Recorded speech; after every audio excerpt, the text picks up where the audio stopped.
Alors,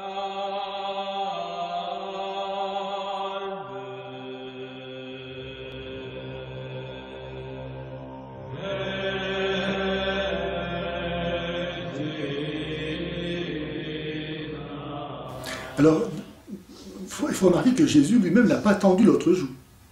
Hein, dans l'évangile de Saint Jean, lorsqu'un garde le frappe en le giflant et en disant « C'est ainsi que tu réponds au grand prêtre ?»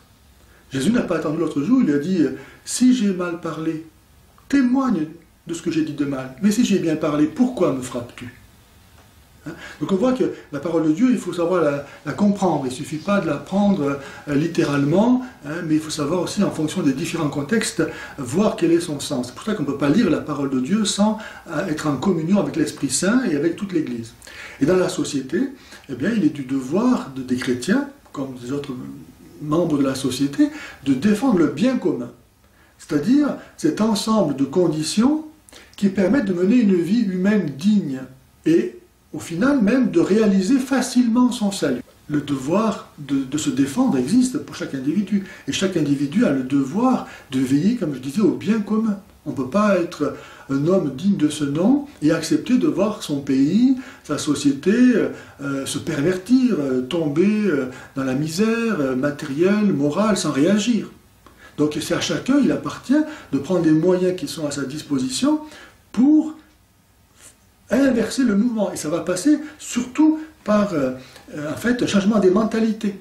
Et donc c'est par une action sur la culture. Il faut que, comme les premiers chrétiens dans l'Empire romain, que par le témoignage de la vie des chrétiens, les gens se rendent compte de ce qui ne va pas dans leur vie pour qu'eux-mêmes puissent la changer. Parce que ça ne sert à rien d'imposer, comme malheureusement c'est trop souvent le cas par la politique qui est mise en œuvre, des structures, des moyens extérieurs. Si les gens continuent dans leur cœur, dans leur volonté propre de désirer le mal, ça ne servira à rien.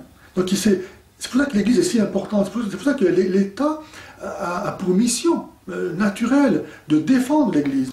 Un chrétien, il peut être amené à user de la force, de la violence pour défendre le bien commun, hein, c'est-à-dire l'ensemble de valeurs qui permettent à une société de vivre humainement et à ses membres d'acquérir le salut éternel.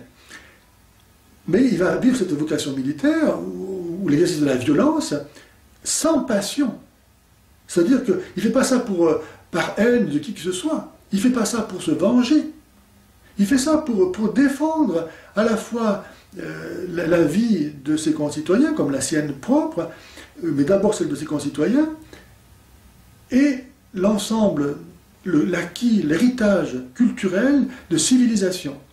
Une fois que cela est sauf, il n'y a plus de raison de mettre hors d'état de nuire qui que ce soit. Donc il n'y a pas de haine. Par exemple, dans le Coran, vous savez qu'il y a la sourate 60, verset 4, Abraham, qui est un des modèles par excellence des musulmans, parce que c'est le premier soumis dans la mythologie musulmane, eh bien il dit à son père et à travers son père à toute sa tribu, sa famille, il dit « Entre nous et vous, c'est l'inimitié et la haine à jamais, jusqu'à ce que vous croyiez en Allah seul. » Donc cette phrase est vraiment le prototype de la pensée de l'idéal musulman. C'est la haine de tout ce qui n'est pas musulman. Nous ne pouvons pas, nous chrétiens, accepter une telle idéologie. Et le malheur dans notre société aujourd'hui, c'est que l'islam, nous le considérons comme une religion, à l'image, à l'identique de la religion catholique, qui est la seule vraie religion. Donc, on met sur le même pied, sous couvert d'une apparence, ce qui en fait est complètement opposé. Alors que Jésus dit « aimez vos ennemis », l'islam dit « haïssez tous ceux qui ne sont pas musulmans ».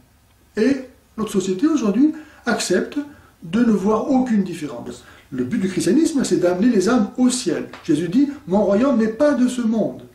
Donc on voit bien que le christianisme, l'Église, n'est pas un système concurrentiel à la vie politique, quelle qu'elle soit, mais qu'elle est de notre ordre. Et c'est parce qu'elle est de notre ordre qu'elle peut avoir, dans tous les ordres humains, sa place. parce qu'elle n'est pas en concurrence, elle est de notre ordre, justement. Elle est surnaturelle. Les amoureux du Christ qui veulent que le Christ règne, qui veulent résister à l'islamisation, à un tas de systèmes déshumanisants. Il faut bien qu'ils sachent qu'ils ne peuvent pas utiliser les mêmes armes que leurs adversaires. C'est très exigeant. C'est pas pour rien que Jésus dit « Je vous envoie comme des brebis au milieu des loups ». Moi, je ne suis pas un politicien, je suis un prêtre, donc ma mission, c'est, comme je le disais tout à l'heure, de révéler, de donner l'enseignement du Christ, à partir duquel, je crois, les hommes peuvent trouver le bonheur pour lequel ils sont créés. Donc ça, moi, je suis compétent pour ça. Maintenant, pour parler au nom de la France, il faut s'adresser à ceux qui ont cette responsabilité. Lorsque je vois des évêques qui vont poser la première pierre des mosquées, je me dis, c'est pas le travail de l'Église, ça. On ne peut pas prêcher le Christ comme étant le seul sauveur si en même temps on met la main à la pâte pour édifier un temple dans lequel tous les jours la Trinité est blasphémée, la divinité de Jésus-Christ, sa mort et sa résurrection sont niées, les chrétiens sont traités d'égarés. On ne peut pas être à la fois pour et contre. Donc on brouille les repères. Il faudrait que l'Église soit capable d'être comme le Christ, c'est-à-dire intransigeante par rapport à la vérité, qui n'est pas avec moi et contre moi. Il n'est pas question de faire des compromissions pour essayer de sauver quoi, hein. Et je crois que ce qui manque, c'est ça, c'est-à-dire cette assurance. Les chrétiens aujourd'hui, malheureusement, ils sont perdus. Combien de fois, même des prêtres qui disent que l'islam est un chemin vers Dieu. Mais si l'islam est un chemin vers Dieu, alors les chrétiens, ils ont qu'à devenir musulmans. Et pourquoi les musulmans se convertiraient à ce moment-là? On peut dire que l'une des racines, malheureusement, du mal de notre société est dans la perte de la foi. La perte de la foi, parce qu'elle n'est plus non plus enseignée, dans sa radicalité, dans sa vérité. Je crois que c'est... Voilà, lorsqu'on offense Dieu, lorsqu'on n'est plus capable de prêcher l'évangile avec cohérence, c'est toute la société qui perd sa raison d'être.